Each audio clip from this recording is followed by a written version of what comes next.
गत 24 घंटे राज्यर अधिकांश स्थान में पाग सुखिला रही बेले आम जाजपुर सहर में पाखापाखि 25 मिलीमीटर वर्षा रेकर्ड कर केउझर बालेश्वर भद्रक किसी स्थान में हालुका वर्षा रेकर्ड कर सहित आम देखा दिन तापमात्रा अनेक स्थान में सामान्य वृद्धि घटी। सर्वोच्च दिन तापमात्रा आम भवानीपाटना और टिटलागढ़ में 36.5 डिग्री सेल्सियस रेकर्ड कर 5टी स्थान में दिन तापमात्रा 35 डिग्री रु अधिक रेकर्ड कर सहित बर्तमान देखा आम अनुगुल में घन कुहुड़ी दृश्यमान रही जोटि दृश्यमान दूरता पाखापाखि 100 मीटर रही है।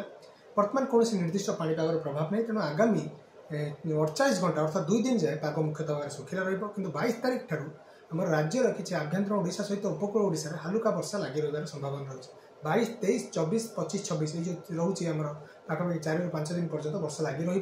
24 तारीख में वर्षार प्रभाव सामान्य अधिक रही पूर्वानुमान कर सहित रात्रि तापमात्रा विशेष परिवर्तन कौन संभावना ना कि दिन तापमात्रा आगामी 2 दिन जाए विभिन्न स्थान में 35 ରୁ 37 डिग्री पर्यंत छुईबार संभावना रही। कारण शुष्क वायु दिन समय राज्य मध्य को प्रवेश करुँच रात्रि समय जलीय बाष्पूर्ण वायु प्रवेश कर रात्रि तापमात्रा विशेष परिवर्तन घटना।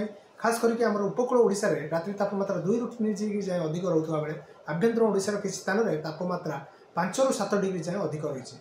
सहित बर्तमान देखा खास करके आम जो रोचे भुवनेश्वर में आज 36 डिग्री पाखापाखि दिन तापमात्रा रेकर्ड होबार संभावना थी बेले कटक में 35 डिग्री दिन तमाम मुख्यतः निर्मल आकाश सुखिला पाग रही संभावना रही।